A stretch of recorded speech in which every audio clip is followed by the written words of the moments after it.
महाकारुणिक तथागत सम्यक संबुद्ध तथागताने उपदेशिलेला सद्धम्म आणि या सद्धम्मावर मार्गस्थ तथागताचा संघ या तीनही रत्नांना त्रिवार अभिवादन। या तीनही रत्नांची ओळख ज्या महामानवाने आपल्याला करून दिली ते बोधिसत्व परमपूज्य डॉक्टर बाबासाहेब आंबेडकर यांच्या स्मृतीसहित त्रिवार अभिवादन। आजच्या या धम्मकक्षेमध्ये उपस्थित आदरणीय सर्व उपासक उपासिका सर्वांना मैत्रीपूर्ण जय भीम।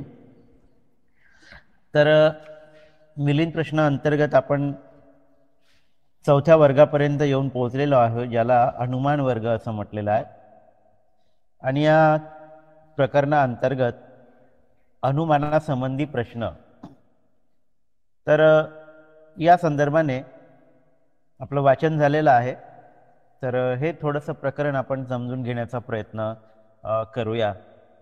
तर इथे असं म्हटलेलं आहे की राजा मिलिंद आयुष्यमान नागसेन होते, त्या ठिकाणी गेले आणि ते एका बाजूला बसले आणि राजाने जे समजून घेण्याच्या उद्देशाने, ऐकून घेण्याच्या उद्देशाने, ग्रहण करण्याच्या उद्देशाने, ज्ञानाचा प्रकाश पाहण्याच्या उद्देशाने, अज्ञान नष्ट करण्याच्या उद्देशाने, ज्ञानाचा प्रकाश उत्पन्न करण्याच्या उद्देशाने, अविद्येचा अंधकार समाप्त करण्याच्या उद्देशाने अत्यंतिक धैर्य, उत्साह, सजगता व विवेक प्रतीक्षा करीत, विवेकाने प्रतीक्षा करीत आयुष्यमान नागसेनाला असे म्हटले।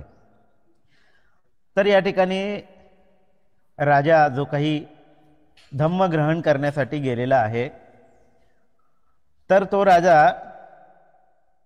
उद्देश घेऊन गेलेला आहे, अत्यंतिक धैर्याने गेलेला आहे। कारण धम्म ऐकून घेण्यासाठी धैर्य सुद्धा लागत असते, उत्साह लागत असते, सजगता लागत असते आणि विवेक लागत असते। तर या सगळ्या गोष्टी,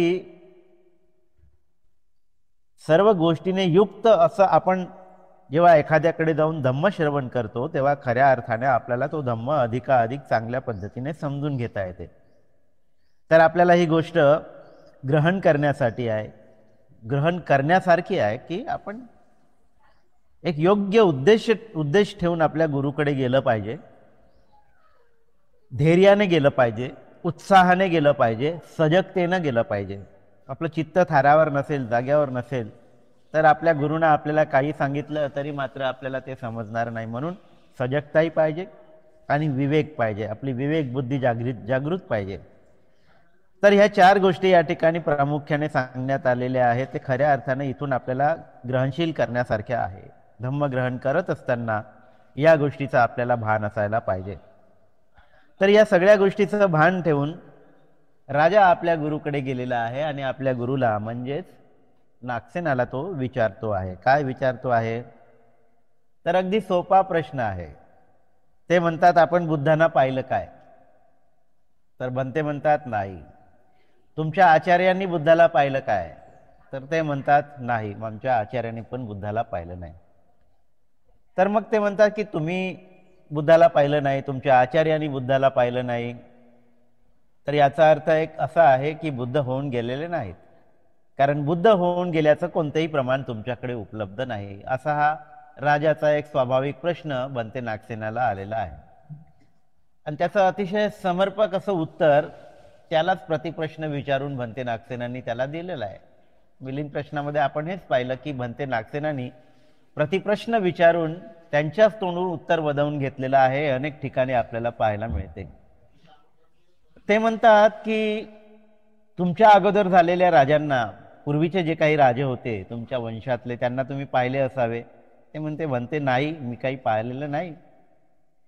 तर तुमच्या सत्तेचं संचालन करणारे जे पुरोहित आहे, सेनापती आहे, न्यायाधीश आहे, महामंत्री आहे, यांनी तरी तुमच्या पूर्वजांना पाहिलेलं असेल? याचं स्वाभाविक उत्तर आहे नाही। ते म्हणतात नाही, बनते नाही। आणि मग आता राजाला म्हणतात बनते नागसेन की तुम्ही तुमच्या पूर्वजांना पाहिलं नाही, तुमचे सत्तेचं संचालन करणारे जे काही महामंत्री वगैरे आहेत, पुरोहित आहे, सेनापती आहे, यांनी त्यांना पाहिलेलं नाही, तर मग असं समजावं का की तुमचे पूर्वज झालेच नाही? कारण तुमच्याकडे तुमचे पूर्वज होऊन गेल्याचे कोणतेही प्रमाण नाही असा हा प्रतिप्रश्न भंते नागसेनांनी राजाला विचारलेला आहे ना. म्हणजे राजाने जे विचारलं त्यावर प्रतिप्रश्न विचारून त्यांनाच कोड्यामध्ये पकडण्याचं काम या ठिकाणी भंते नागसेनांनी केलेलं आहे. आता त्यावर राजा काय उत्तर देतात? ठीक आहे, मी बघितलं नाही, माझ्या या सगळ्या लोकांनी, पुरोहितांनी, सेनापतींनी, न्यायाधीशांनी बघितलेलं नाही, परंतु माझ्या पूर्वजांनी ज्या काही गोष्टी अनुभव केलेल्या आहे, उपभोगलेल्या आहे, त्या वस्तू माझ्याकडे आहेत. म्हणजे जसं श्वेत वस्त्र, जे राजाचे जे काही वस्त्र परिधान त्यावेळेसचे पूर्वज करत होते, त्यांचे वस्त्र आजही त्यांच्याकडे संग्रहित आहे. जसे आजही आपल्याकडे बाबासाहेब आंबेडकरांच्या ज्या काही वस्तू आहेत किंवा इतर महापुरुषांच्या ज्या काही वस्तू आहेत त्या त्या ठिकाणी ते संग्रहित केल्या जातात. त्या वस्तूंचा त्यांनी उपभोग घेतलेला असतो आणि म्हणून त्यावरून आपण हा अनुमान काढू शकतो की ते लोक होऊन गेलेले आहेत, सिद्ध करू शकतो त्यावर. याच पद्धतीने ते म्हणतात की आमच्या पूर्वजांनी वापरलेला जो श्वेत वस्त्र आहे, जो राजमुकुट आहे, त्यांचे जोडे आहेत, चौरी आहेत, तलवारी आहेत आणि त्यांचं मौल्यवान आसन आहे ना. तर यामुळेच आमचे पूर्वज हे राजे होऊन गेलेत हे यावरून सिद्ध होते. आणि मग भंते नागसेन त्यांना म्हणतात की ज्या पद्धतीनं तुमच्या पूर्वजांचे जे काही अवशेष आहेत, वस्तू आहेत, त्या आता उपलब्ध आहेत, त्यावरून आपण हे सिद्ध करू शकतो की पूर्वज झालेले आहेत, होऊन गेलेले आहेत. त्याच पद्धतीनं भगवान बुद्ध सुद्धा होऊन गेलेले आहेत, हे आपण या ठिकाणी समजून घेऊ शकतो. त्याची कारणं पण आहेत. तर म्हणतात ते कोणते कारणं आहेत? तर भंते नागसेन म्हणतात की बघा, सम्यक संबुद्धाने काही गोष्टी शोधून काढलेल्या आहेत, अनुभवलेल्या आहेत, उपभोगलेल्या आहेत आणि त्या गोष्टीचा आपण सुद्धा उपभोग घेत असतो, आपण त्या सुद्धा गोष्टी अनुभवत असतो ना. त्या त्यांनी शोधलेल्या आहेत, त्या आजही विद्यमान आहे आणि त्याचा उपभोग आपण घेत असतो आणि आपल्या जीवनामध्ये त्याचा लाभ करून घेत असतो. तर त्या कोणत्या गोष्टी आहेत? तर भंते नागसेन त्यांना सांगतात की बघा, बुद्धाने सांगितलेले 4 स्मृती प्रस्थान आहेत, 4 सम्यक प्रधान आहेत, 4 रिद्धिपाद आहेत, 5 इंद्रिय, 5 बल, 7 बोधिअंग, सप्तबोधांग आणि आर्य अष्टांगिक मार्ग. यालाच 37 बोधिपक्षीय धर्म असं सुद्धा म्हणतात. या अगोदर मी या संदर्भाने सांगितलेलं आहे, त्यामुळे आता मी याच्या डिटेलमध्ये जाणार नाही. तर या पद्धतीनं हे जे काही म्हणजे 37 बोधिपक्षीय धर्म आहे, या 37 बोधिपक्षीय धर्मामध्ये काय काय आहे? तर 4 स्मृती प्रस्थान आहे, ज्याला आपण सतीपट्ठाण म्हणतो. कायानुपश्यना, वेदनानुपश्यना, चित्तानुपश्यना आणि धर्मानुपश्यना, सतीपट्ठाण. तर या 4 स्मृती प्रस्थानांचा आपण बरेचदा उल्लेख केलेला आहे. 4 सम्यक प्रधान या ठिकाणी सांगितलेले आहे. 4 सम्यक प्रधानांचा सुद्धा उल्लेख आलेला आहे आणि ते 4 सम्यक प्रधान, कालही मला हा प्रश्न म्हणजे बोरकर सरांनी विचारलेला होता. तर त्या 4 सम्यक प्रस्थानामध्ये संवर प्रधान ना, त्यानंतर प्रहान प्रधान, भावना प्रधान आणि अनुरक्षण प्रधान. तर या 4 प्रधानांचा या ठिकाणी आपल्याला उल्लेख आढळतो. 4 सम्यक प्रधान. त्यानंतर 4 रिद्धिपाद आपल्याला दिसून पडतात. 4 रिद्धिपाद म्हणजे छंद रिद्धिपाद, वीर्य रिद्धिपाद, चित्त रिद्धिपाद आणि मीमांसा रिद्धिपाद. तर मी या रिद्धिपादाविषयी सुद्धा तुम्हाला माहिती या अगोदर दिलेली आहे. त्यानंतर आहेत 5 इंद्रिय. इंद्रिय आपल्याला माहित आहे. तर श्रद्धा, वीर्य, स्मृती, समाधी आणि प्रज्ञा हे 5 इंद्रिय आहेत. हे इंद्रिय जेव्हा आपण स्वतःमध्ये विकसित करतो तेव्हा तेच 5 बल म्हणतात, म्हणून त्याच इंद्रियांना बल सुद्धा म्हणतात. तर हे बल आहे. सप्तबोधी अंग म्हणजे बोधीचे 7 अंग, स्मृती, धम्म, विचय, वीर्य, प्रीती, प्रक्षब्धी, समाधी आणि उपेक्षा, हे बोधीचे 7 अंग. आर्य अष्टांगिक मार्ग हे आपणा सर्वांना माहीतच आहे.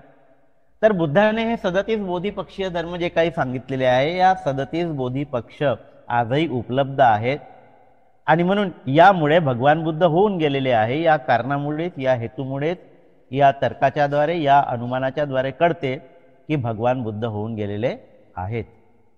भगवान बुद्धाने अनेक लोकांचे संरक्षण केलेले आहे, त्यांचे विकार नाश करून त्यांना त्यापासून मुक्त केलेले आहे. यावरूनच असे अनुमान काढले पाहिजे की भगवान बुद्ध होऊन गेलेले आहे. आणि म्हणून या सगळ्या गोष्टी जेव्हा भगवान बुद्धाने आपल्याला शिकवलेल्या आहेत, त्यांनी शोधून काढलेल्या आहेत, त्या आजही उपलब्ध आहेत. आणि या सर्व गोष्टींच्या आधारे भगवान बुद्ध होऊन गेलेले आहे असं आपल्याला काय करता येते, सिद्ध करता येते. तर ते म्हणतात की काही उपमा देऊन सिद्ध करा. आणि मग ते खूप सुंदर असं उपमा देऊन या ठिकाणी राजाचं शंकेचं निराकरण करतात. आणि कोणतं उदाहरण देतात, ते म्हणतात की एक नगर अभियंता आहे, म्हणजे ज्याला आजच्या भाषेमध्ये आपण काय म्हणतो, इंजिनियर म्हणतो. तर तो इंजिनियर काय करतो, तर एखाद्या इमारतीचं बांधकाम करायचं असेल किंवा पुलाचं बांधकाम करायचं असेल किंवा कुठलंही कन्स्ट्रक्शन करायचं असेल, तर तो सर्वप्रथम काय शोधतो, जागा शोधतो. तर त्या जागेला समान कळतो, ती जागा उंच आहे, सकल आहे, खाचखळगे आहे, दगडधोंडे आहे की काय आहे. तर त्या सर्व बाबी तो अगोदर तपासतो, है ना. उपद्रवरहित, योग्य रमणीय आहे किंवा नाही याचे अवलोकन करतो. तर ती जागा असमान असेल तर समान करतो, दगडधोंडे असेल तर दगडधोंडे काढून टाकतो, वगैरे वगैरे. झाडं झुडपं असेल तर ते झाडं झुडपं तो तोडून टाकतो, है ना. आणि अशा पद्धतीचं तो नगर रचनाकार एक नगर निर्माण करण्यासाठी या पद्धतीची सर्व पूर्वतयारी तो करून घेतो, जागेचं मोजमाप करतो, है ना. आणि अशा पद्धतीनं शहराच्या सभोवताल जे काही खंदक आहे, तर तिथे तो खंदक तयार करतो, भिंती तयार करतो, सगळ्या बाजूला 4 दरवाजे तयार करतो, मजबूत किलेबंद नाही का, वेगवेगळे चौक निर्माण करतो, सुंदर राजमार्ग निर्माण करतो, चांगले मोकळे मैदान तयार करतो, विश्रामगृह, बगीचे, तळे, सरोवर, जलाशय, या सगळ्या गोष्टी एक वस्ती वसवत असताना, एक नगरी वसवत असताना आजकाल आपण शहरामध्ये असे बघतो की प्लॉट्स पाडल्या जातात, त्यावर बिल्डिंग बांधल्या जाते, डुप्लेक्स, ट्रिप्लेक्स वगैरे वगैरे. तिथे जलाशय असते, बगीचा असते, मंदिर असते, संपूर्ण बाबींनी युक्त असं ते नगर त्या ठिकाणी वसवल्या जाते, आहे की नाही, हे आपल्याला पाहायला मिळते. तर अशाच पद्धतीनं या ठिकाणी सुद्धा हा उल्लेख आलेला आहे की तो नगर रचनाकार या पद्धतीने एका नगराची रचना करतो. आणि त्या नगराला सर्वार्थाने सुशोभित केल्यानंतर तो दुसऱ्या देशामध्ये निघून जातो.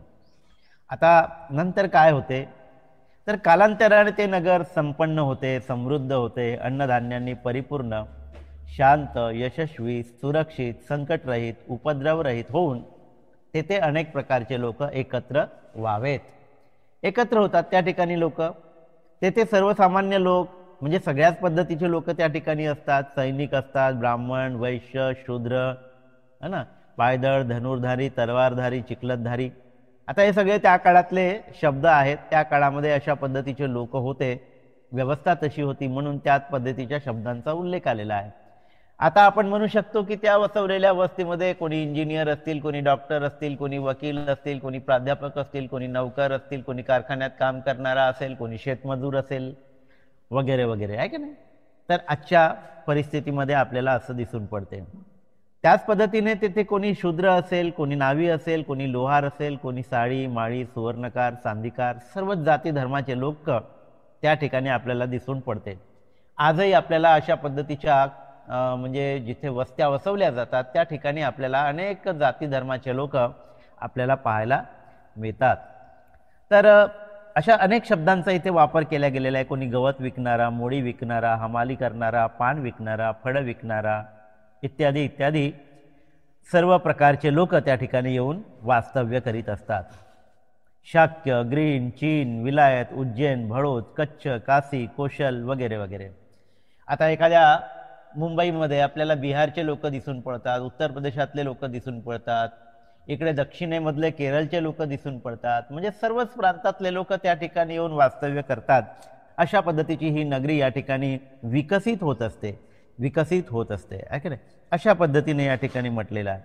तर अशाच प्रकारे हे राजा भगवान बुद्ध असामान्य, अद्वितीय, अप्रतिम, असदृश्य, अतुलनीय, अनेक गुणांनी युक्त, अप्रमेय, अपरिमेय, गुणसंपन्न, गुणांनी परिपूर्ण, अनंत धैर्य, अनंत तेज, अनंत शक्ती, अनंत सामर्थ्य व बुद्धाचे सामर्थ्य पारमिता प्राप्त केले, त्यांनी मनोविकारांना पूर्णपणे नष्ट करून टाकले, संपूर्ण दृष्टीदोष नष्ट करून टाकले, अविद्येला फेकून दिले व विद्या प्राप्त करून धम्मतेज धारण करून सर्वज्ञत्व प्राप्त केले व अशा प्रकारे त्यांनी विजय प्राप्त करून धम्मनगराची रचना केलेली आहे.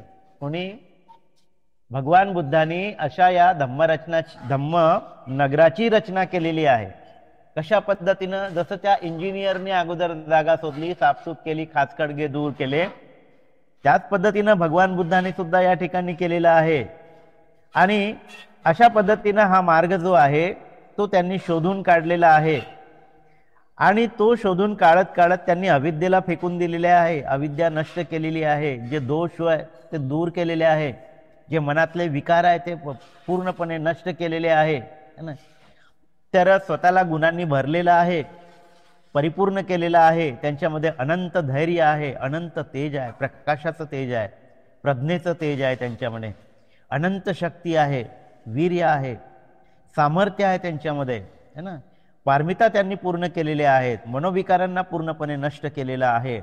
आणि अशा पद्धतीनं जे जे वाईट आहे, जे जे कामाचं नाही, ते त्यांनी वाईट बाजूला काढलेलं आहे आणि चांगलं चांगलं त्या ठिकाणी संपादन करून आपल्या या धम्मनगराची त्यांनी रचना केलेली आहे. जसं एक इंजिनियर एखाद्या नगराची रचना करत असतो, त्याच पद्धतीनं बुद्धाने सुद्धा आपल्या धम्मनगराची काय केलेली आहे? रचना केलेली आहे. सुंदर असं उदाहरण या ठिकाणी दिलेलं आहे. आणि मग या नगराची रचना केल्यानंतर भगवान बुद्धांनी काय केलं? तर भगवान बुद्धांनी या नगराच्या आजूबाजूला, जसं त्या इंजिनियरनी दिवाल उभी केली आजूबाजूंना, सर्व दिशांनी दरवाजे मोठे मोठे लावले, त्या दरवाजावर एक चौकीदार ठेवलेला आहे. तो आतमध्ये कॉलनीमध्ये घुसू देत नाही सहजासहजी कुणाला, पूर्ण तपासणी करते, त्यानंतरच तो कॉलनीमध्ये त्याला घुसू दिल्या जाते, अन्यथा त्याला कॉलनीमध्ये घुसू दिल्या जात नाही. तर बुद्धाने सुद्धा एक परकोट बांधलेला आहे, धम्मनगराच्या भोवती शिलाचं परकोट बांधलं, असं या ठिकाणी राजा म्हणतात. किती सुंदर उपमा देऊन सांगितलेलं आहे. भगवान बुद्धांनी एक नगरी उभी केली, त्या नगरीमध्ये या सगळ्या गोष्टी त्यांनी केल्या, परंतु या नगरीला परकोट सुद्धा बांधलेला आहे. आणि ते परकोट कशाचं आहे? शिलाचं आहे ना.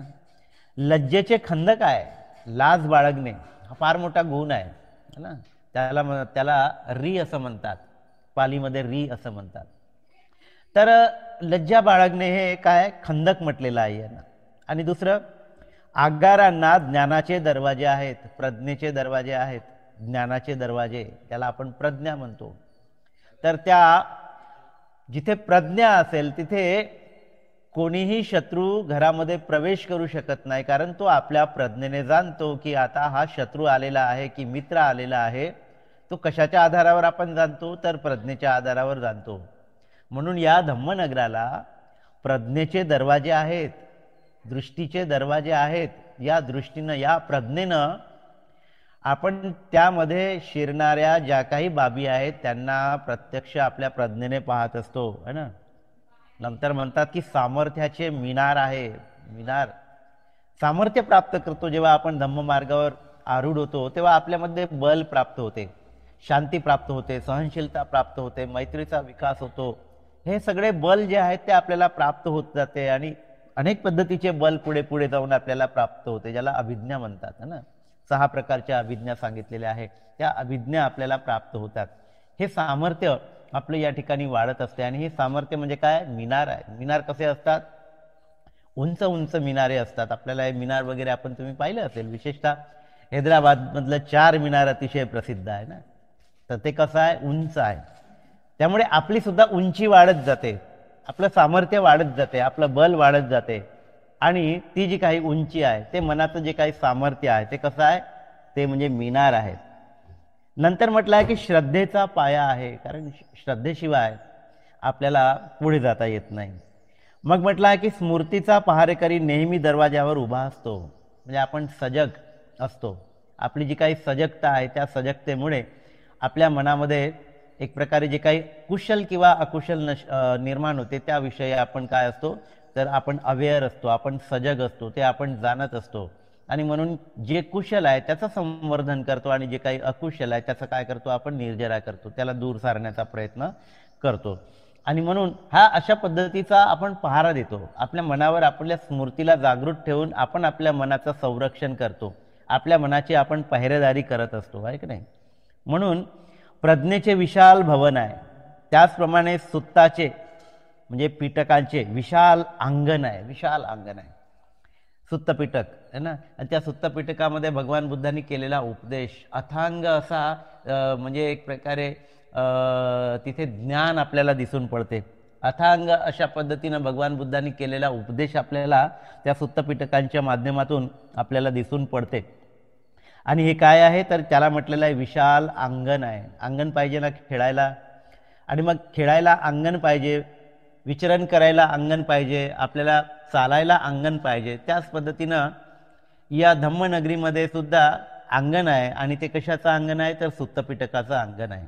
या सुत्तपिटकाच्या अंगणामध्ये आपण एक प्रकारे विचरण करीत असतो. सुत्तपिटकामध्ये बुद्धाचा जो काही उपदेश आहे तो आपण प्राशन करत असतो, तो आपण ग्रहण करत असतो. नंतर म्हटलेलं आहे की अभिधम्माचे भव्य आसन आहे.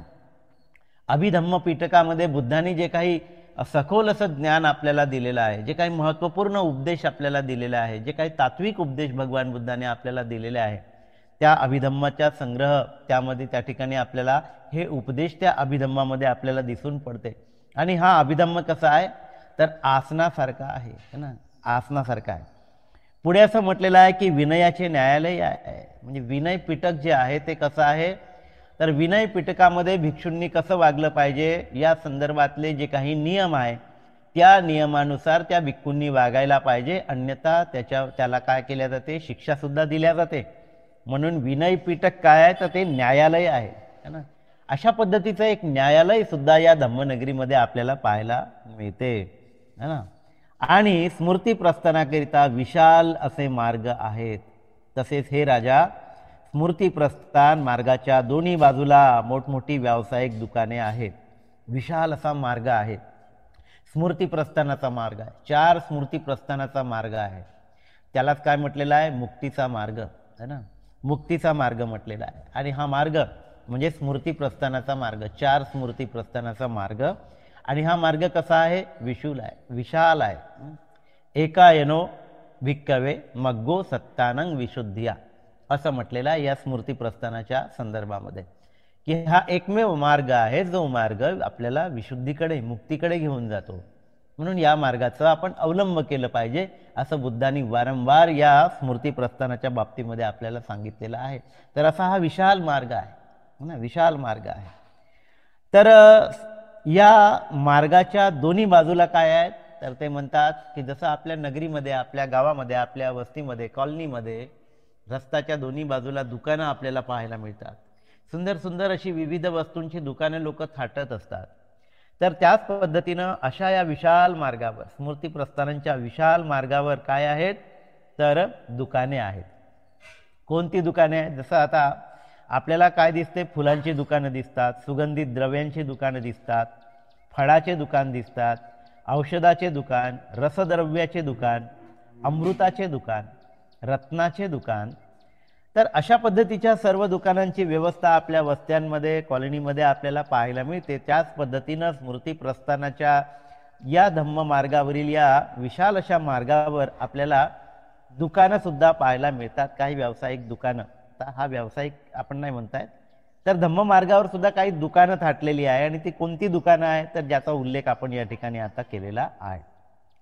आणि मग त्या दुकानांना उपमांच्या माध्यमातून फुलांचं दुकान म्हणजे काय, सुगंधित द्रव्याचं दुकान म्हणजे काय, फळाचं दुकान म्हणजे काय, औषधाचं दुकान म्हणजे काय, रसद्रव्याचं दुकान, अमृताचं दुकान, रत्नाचं दुकान, ह्या सर्व दुकानांना या उपमांच्या माध्यमातून ते कोणत्या गोष्टी आहेत ज्या धम्म या नगरीमध्ये आपल्याला पाहायला मिळतात याची माहिती या ठिकाणी भंते नागसेन खूप सुंदरपणे या ठिकाणी देताना आपल्याला दिसतात.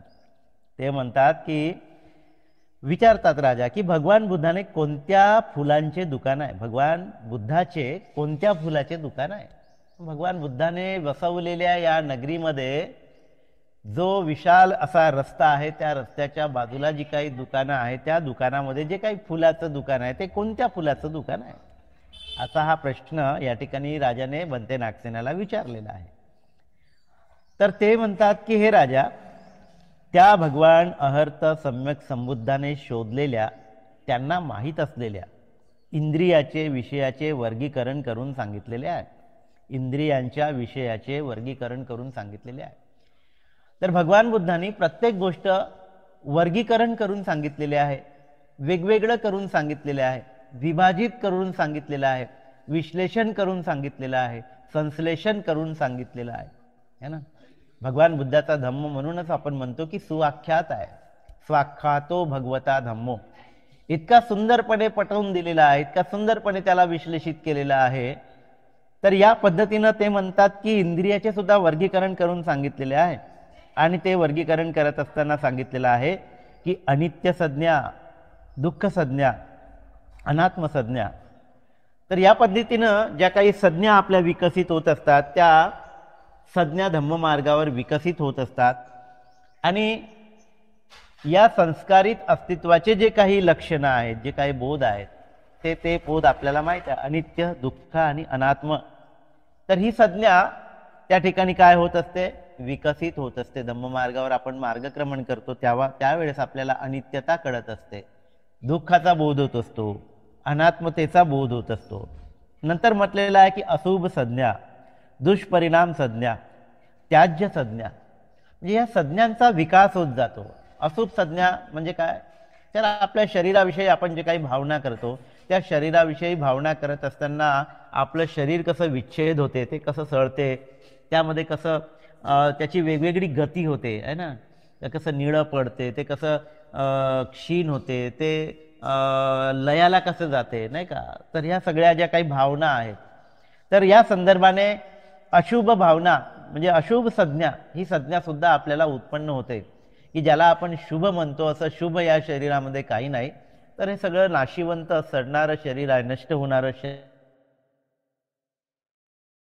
शरीर आहे. संज्ञा आपल्याला प्राप्त होते. दुष्परिणाम संज्ञा, आपण जे काही कर्म करतो त्या कर्माचे जे काही दुष्परिणाम आपल्याला भोगावे लागतात, त्या संदर्भाने आपल्या मनामध्ये उत्पन्न होणारी जी संज्ञा आहे, ती संज्ञा त्याज्य संज्ञा.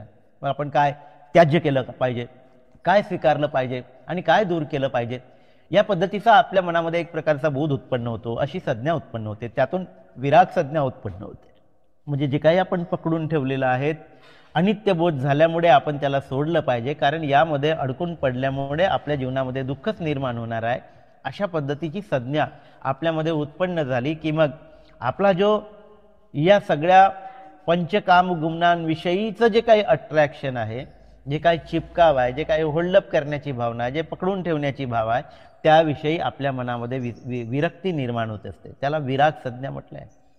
आणि ही विराग संज्ञा उत्पन्न झाली की मग निरोध संज्ञा उत्पन्न होते. म्हणजे आपण काय करतो, निरोध करतो. कशाचा, अकुशलांचा निरोध करत जातो. ज्या ज्या गोष्टी आपल्याला दुःख देणाऱ्या आहेत, त्या सगळ्या गोष्टींना आपण काय करतो, संपवत जातो, निरोध करत जातो, दूर करत जातो, टाकून देत जातो, फेकून देत जातो, संपवून टाकतो, त्याचा उच्छेद करतो. अशा पद्धतीनं सर्व संस्कार विरक्ती संज्ञा. सर्व संस्कार अनित्य आहे या संदर्भामध्ये आपली चेतना जागृत होते आणि आपण त्या संस्कारापासून मुक्त होण्याचा प्रयत्न करतो. म्हणजे नवीन संस्कार आपण करत नाही, तटस्थतेचा भाव, समता भाव आपल्या मनामध्ये विकसित होतो. आणि अशा पद्धतीनं उपज्यत्वा निरुज्जंती करत करत, ध्यान करत करत, आपल्या मनाला परिपक्व करत करत आपल्या मनाचा स्थायी भाव आपण कायम करतो, समता भाव दृष्ट म्हणजे पुष्ट करतो. आणि अशा पद्धतीनं आपण सर्व संस्कारापासून काय होतो, विरक्त होण्याचा प्रयत्न करतो. अशा पद्धतीची ही जी संज्ञा आहे, ती सुद्धा संज्ञा आपल्याला प्राप्त होत असते. तर अशा पद्धतीनं सर्व संस्कारामध्ये अनित्य संज्ञा, आनापान स्मृती, वृद्धिमान संज्ञा, विनोलक संज्ञा, विपूर्वक संज्ञा, विच्छेदक संज्ञा, विक्षिप्त संज्ञा. आता हे जे काही सगळे शब्द आलेले आहे, या शब्दांचा तोच अर्थ आहे. एक प्रकारे जे काही अकुशल आहे, त्या अकुशलांना दूर करणे, त्यांचा बोध होणे, त्यांना जाणणे, या सगळ्या अकुशलांचा काय करणे, नायनाट करणे, विच्छेद करणे. विच्छेदक संज्ञा, विक्षिप्त संज्ञा, जी काही विक्षिप्तता आहे आपल्या मनामध्ये, तर त्या आपल्या मनाची विक्षिप्तता दूर करणे आहे ना, विक्षिप्त करणारी संज्ञा. लोहितक संज्ञा, पुढवक संज्ञा. तर ह्या लोहितक वगैरे जे काही पुढवक आहे, हे आपल्या शरीराची जी काही गती आहे त्या संदर्भाने या ठिकाणी ह्या शब्द आलेले आहेत. तर आपल्या शरीराची जी काही गती होते ना, त्या संदर्भाने ह्या सगळ्या आलेल्या आहेत. आणि मग मैत्री संज्ञा, करुणा संज्ञा, मुदिता संज्ञा, उपेक्षा संज्ञा, या सगळ्या संज्ञा उत्पन्न होत असतात आपल्यामध्ये. या सगळ्या गोष्टी वृद्धिंगत होत असतात. धम्म मार्गावर चालत असताना या सगळ्या गोष्टींचा विकास आपल्यामध्ये घडत जातो है ना. आणि मग त्यानंतर म्हटलेलं आहे मरणानुस्मृती, कायागता स्मृती इत्यादी. तर मरणानुस्मृती, तर आपण आपल्या मरणाविषयी स्मृती करत असतो, आपल्या मरणाविषयी आपल्या मनामध्ये चिंतन करत असतो. तर भगवान बुद्धाने जे काही कम्मठ्ठान आपल्याला दिलेलं आहे त्या कम्मठ्ठानापैकी जसं आनापान सती हे जसं एक कम्मठ्ठान आहे, त्याचप्रमाणे मरणानुसती सुद्धा हे एक कम्मठ्ठान आहे.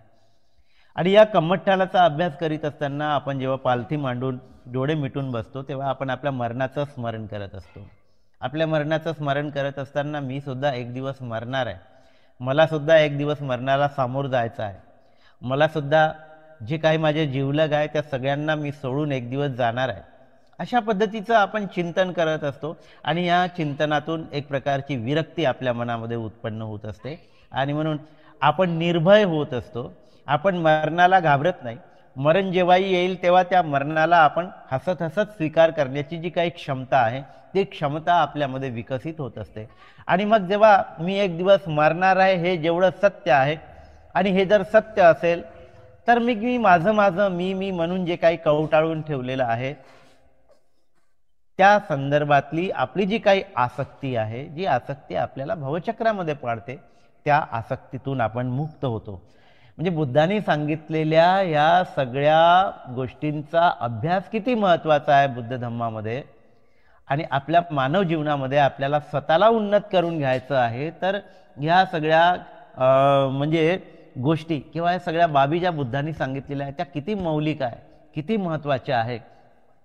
तर या पद्धतीनं आपण प्रत्येकाने मरणानुस्मृती केली पाहिजे. अर्थात त्यासाठी अगोदर आपल्या ज्या बेसिक बाबी आहेत त्याला परिपक्व करणं तेवढंच महत्त्वाचं आहे. आणि मग म्हटलेलं आहे कायागता स्मृती, तर हे सुद्धा एक प्रकारचं कम्मठ्ठान आहे. कायागता स्मृती, आपण आपल्या कायेवर एक प्रकारे कायेची स्मृती करत असतो. म्हणजे आपण ध्यान करण्याच्या प्रक्रियेमध्ये आपली सुरुवात जी होते ती आनापान सतीपासूनच होते. आपल्या श्वासावर आपण काय करतो, लक्ष केंद्रित करण्याचा प्रयत्न करतो.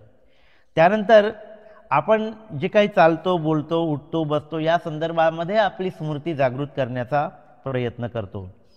तर आपण जे काही खात आहोत, चालत आहोत, उठत आहोत, बसत आहोत, अंथरुणामध्ये पडत आहोत, बोलत आहोत, या संदर्भामध्ये आपण जागरूक राहण्याचा प्रयत्न करतो.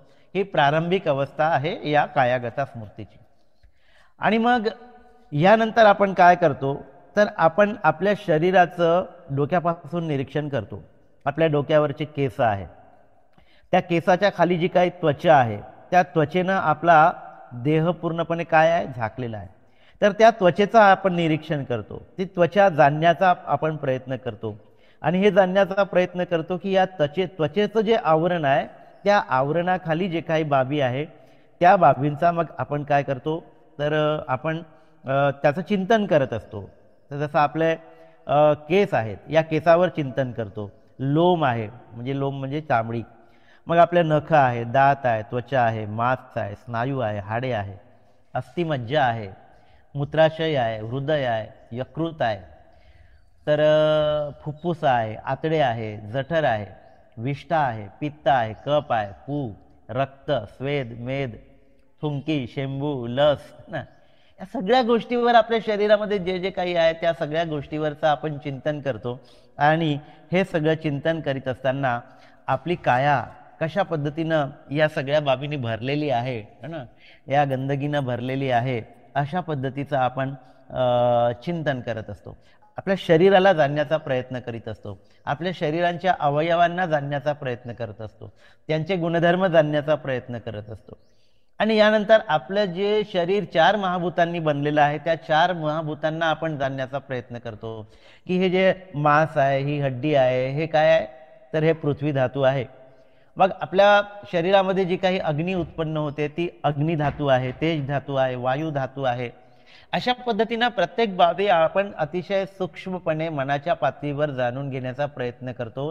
म्हणजे आपल्या शरीराला पूर्णपणे आपण जाणून घेतो. बुद्धांनी हेच केलेलं आहे ना. बुद्ध कुठल्या लायब्ररीमध्ये, लॅबोरेटरीमध्ये गेलेले आहे, तर बुद्धांनी आपल्या मनाच्या चिंतनातून शरीराचं काय केलेलं आहे, डायग्नोसिस केलेलं आहे, डिटेक्शन केलेलं आहे ना.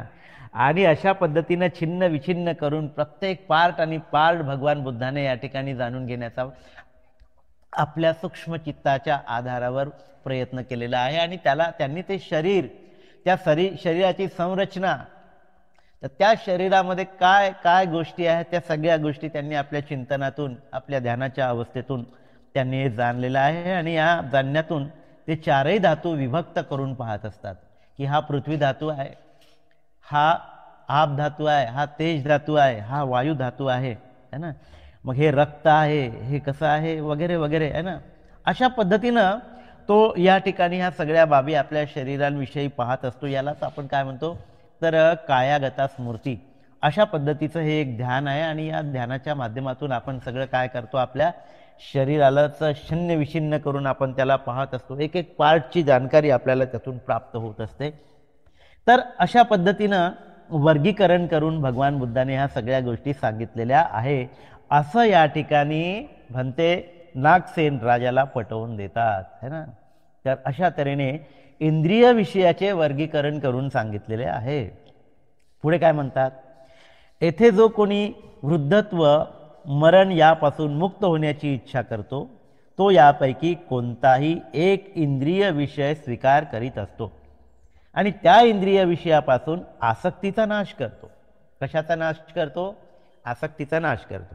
मग आता आपण हे जे काही मरणानुस्मृती बघितली, कायागता स्मृती बघितली, त्या कायागता स्मृतीमध्ये आपण आपल्या एकेका इंद्रियाला तपासलं, त्या एकेका इंद्रियामध्ये काय सामावलेलं आहे, त्याचा गुणधर्म काय आहे. जसं आपण कान हा विषय घेतला, कानामधून काय बाहेर पडते तर मळ बाहेर पडते, नाकामधून काय शेंबूड बाहेर पडते, डोळ्यामधून तर डोळ्यामधून सुद्धा त्याच पद्धतीनं मळ बाहेर पडते, तोंडातून थुंकी बाहेर पडते, त्वचेतून घाम बाहेर पडतो. तर या पद्धतीनं आपण आपल्या शरीराचं चिंतन करीत जातो आणि या चिंतनातून आपली जी काही इंद्रिय सुखाविषयीची भावना आहे ते क्षीण होत जाते, आपली आसक्ती नष्ट होत असते, आपला दोष, आपला मोह, आपला अहंकार, आपल्या खोट्या मान्यता ना, त्याला आपण काय म्हणतो तर ह्या ज्या काही खोट्या मान्यता आहे आपल्याला, आपल्या दूषित दृष्टी आहे आपली, तर आपली दृष्टी साफ होत जाते. आपल्याला ह्या गोष्टी समजायला लागतात. आपला अहंकार किती छोटा आहे, आपला अहंकार किती निरर्थक आहे, आपल्या मान मान्यता किती निरर्थक आहेत. आपण ज्याला ही माझी मान्यता, ही माझी परंपरा, हा माझा विचार असं म्हणून पकडून ठेवलेला आहे, ते किती शूद्र आहे, ते किती निरर्थक बाबी आहे. या सगळ्या गोष्टींची निरर्थकता आपल्याला पटायला लागते. आणि म्हणून अशा ज्या काही खोट्या मान्यता आहे ना, अशा ज्या काही आपली मलिन झालेली दृष्टी आहे ती साफ होत जाते आणि आपण या खोट्या मान्यतांचा काय करतो, नाश करतो, त्याला दूर सारतो. आणि अशा पद्धतीने या सगळ्या गोष्टी दूर सारत असताना आपण काय होतो, तो संसार पार करतो. संसार पार करतो म्हणजे काय, तर संसारामध्ये काय आहे, राग, द्वेष, लोभ, मोह, तृष्णा, वासना, आसक्ती, या सगळ्या संसारिक बाबी आहेत. तर या सगळ्या गोष्टींना तो पार करण्याचा प्रयत्न करतो, यातून मुक्त होण्याचा प्रयत्न करतो. त्यालाच आपण काय म्हणतो, संसार पार करतो, तृष्णेच्या प्रवाहाचा नाश करतो. आता त्या प्रवाहामध्ये म्हणा किंवा त्या आगीमध्ये म्हणा, त्या प्रवाहातून तो बाहेर येतो, त्या आगीमधून तो बाहेर येतो, सुरक्षित ठिकाणी येतो आणि त्या सुरक्षित ठिकाणी आल्यानंतर तो सुखाचा अनुभव करतो. तर हे जे आपले चित्त मळ आहेत त्या चित्त मळाला तो साफ करतो. लोभ, द्वेष, मोह हे जे चित्ताला चिकटलेले मळ आहे, जे डांबरासारखे चिकटलेले आहे, त्या सगळ्या मळांना, त्या सगळ्या क्लेशांना तो दूर करतो. आणि या सगळ्या क्लेशांना दूर केल्यानंतर तो मळ रहित होतो, तो विकार रहित होतो, शुद्ध होतो, शुभ्र होतो, अजन्मा होतो. म्हणजे तो आता जन्म मरणाच्या फेऱ्यातून मुक्त होतो, तो आता जन्म घेणार नाही, अमर होतो, त्याला सुख प्राप्त होते, शांती प्राप्त होते, अभय, त्याला आता कुठलाही भय उरत नाही, है ना. अशा पद्धतीने या सगळ्या गोष्टी प्राप्त करून सर्वश्रेष्ठ निर्वाण नगरामध्ये प्रवेश करून अहर्त होऊन विमुक्त चित्ताला प्राप्त होतो. असा हा मनुष्य त्या निर्वाण नगरीमध्ये प्रवेश करतो, जी निर्वाण नगरी या 37 बोधीय पक्षीय धर्माने युक्त आहे, संपन्न आहे, परिपूर्ण आहे, सुसज्जित आहे, सुंदर आहे. जसं त्या नगर रचनाकारांनी ते नगर सुंदरपणे वसवलेलं आहे, याच पद्धतीनं भगवान बुद्ध नावाच्या या इंजिनियरनी आपली धम्मनगराची रचना करताना त्या धम्मनगरामध्ये सर्व सोयी उपलब्ध करून दिलेल्या आहेत. राजमार्ग त्या ठिकाणी बनवलेला आहे. अशा पद्धतीनं या ठिकाणी जे काही विषय आलेला आहे त्या विषयाला अनुसरून बुद्धाची नगरी किती सुसज्जित आहे आणि त्या बुद्धाच्या नगरीमध्ये या सगळ्या गोष्टी कशा प्राप्त होतात. चित्त विमुक्तीला प्राप्त होते आणि चित्त जर विमुक्त झालं तर तो त्या नगरीमध्ये, निर्वाण नगरीमध्ये प्रवेश करतो आणि यालाच भगवान बुद्धाचं फुलाचं दुकान असं म्हणतात. वा वा, म्हणजे बुद्धाचं फुलाचं दुकान किती सुसज्जित आहे, किती विविध पद्धतीचे फुलं या ठिकाणी आहेत. आर्य अष्टांगिक मार्ग आहे ना, सप्तबोधांग आहे, इंद्रिय आहे, बल आहे, स्मृती प्रस्थान आहे, वगैरे वगैरे. या सगळ्या गोष्टींनी युक्त, विविध फुलांनी युक्त असं ते फुलाचं दुकान जसं असते तसं भगवान बुद्धाचं सुद्धा हे फुलाचं दुकान विविध फुलांनी नटलेलं आहे, विविध फुलांनी नटलेलं आहे. असं हे भगवान बुद्धाचं दुकान आहे ना. तर कार्यरूपी मूल्यवान द्रव्य देऊन, कार्यरूपी मूल्यवान द्रव्य देऊन, म्हणजे फूल खरेदी करायला आपण ज्यावेळेस जातो त्यावेळेस आपल्याला काही मूल्य चुकवावं लागते, कोणी फुकटामध्ये आपल्याला देत नाही. म्हणून या धम्मनगरीमध्ये सुसज्जित असलेलं जे काही फुलाचं दुकान आहे, त्या फुलाच्या दुकानातून आपल्याला काही खरेदी करायचं असेल, काही प्राप्त करायचं असेल, एखादी सुंदर फूल आपल्याला मिळवायचं असेल तर त्याचं मूल्य आपल्याला चुकवावं लागते. आणि त्याचं मूल्य काय आहे तर कार्यरूपी कार्य करावं लागतं, परिश्रम करावं लागतं, नाही का. आपल्याला ते प्राप्त करण्यासाठी आचरण करावं लागतं, शिलाचरण करावं लागतं, ध्यान करावं लागते, वेळ द्यावा लागते, अरण्यात जावं लागते, शून्यागारामध्ये जावं लागते, ध्यान साधनेचे शिबिर होतात त्या ठिकाणी जावं लागते आणि त्या ठिकाणी जाऊन खऱ्या अर्थानं आपल्याला जे पाहिजे ते मिळवता येते. आणि म्हणून हे मूल्य आपल्याला चुकवावंच लागते. तुम्हाला घरी बसून कोणी तुमच्याकडे फूल आणून देणार नाही, मार्केटमध्ये जावं लागेल, चालत जावं लागेल, परिश्रम घ्यावं लागेल आणि तिथून जाऊन तुम्हाला मूल्य देऊन ते फूल खरेदी करावं लागेल. अशाच पद्धतीचे हे सगळे बुद्धाच्या नगरीतील सुसज्जित झालेले त्या दुकानातलं तुम्हाला एखादी फूल पाहिजे असेल तर तुम्हाला त्या दुकानापर्यंत चालत जावं लागेल, मूल्य द्यावं लागेल. आणि ते मूल्य आहे कार्यरूपी मूल्य. कार्य करावं लागेल, तुमच्या मनावर कार्य करावं लागेल है ना, परिश्रम घ्यावं लागेल, ध्यान करावं लागेल, ध्यानासाठी वेळ द्यावा लागेल है ना, वेळ दिल्याशिवाय हे होणार नाही. आणि तेव्हा तुम्हाला ते जे फूल आहे ते फूल तुम्हाला या ठिकाणी प्राप्त होते. तर अशा पद्धतीनं तेथे मुक्त होण्याच्या इच्छेने इंद्रियाचे कोणतेही एक विषय खरेदी करून तुम्ही त्यापासून मुक्त व्हावे. अशा पद्धतीनं या ठिकाणी या फुलाच्या दुकानाची एक प्रकारे उपमा देऊन बुद्धाचं फुलाचं दुकान कसं सुसज्जित आहे आणि तुम्हाला त्यातून कोणती गोष्ट पाहिजे असेल तर तुम्हाला कार्यरूपी मूल्य देऊन ते त्या पद्धतीचं द्रव्य देऊन तुम्हाला ते फूल प्राप्त करता येते. म्हणजे इथे जे काही आपल्याला प्राप्त करायचं आहे त्यासाठी आपल्याला परिश्रम घ्यावे लागतील आणि त्या परिश्रमातून आपल्याला बुद्धाच्या धम्मातील एक एक फूल आपल्याला प्राप्त करावं लागेल, मिळवावं लागेल. त्यासाठी आपण सर्वांनी परिश्रम घ्यावे, परिश्रम घेण्यासाठी आपण सर्वांनी सज्ज व्हावे. आणि अशा पद्धतीनं या ठिकाणी भगवान बुद्धाचा हा जो काही उपदेश आहे तो उपदेश आपण या ठिकाणी समजून घ्यावा. तर आपण सर्वांनी शांतपणे ऐकून घेतलं त्याबद्दल आपल्या सर्वांचं खूप खूप आभार व्यक्त करतो आणि इथेच थांबतो. नमो बुद्धाय. जय भीम.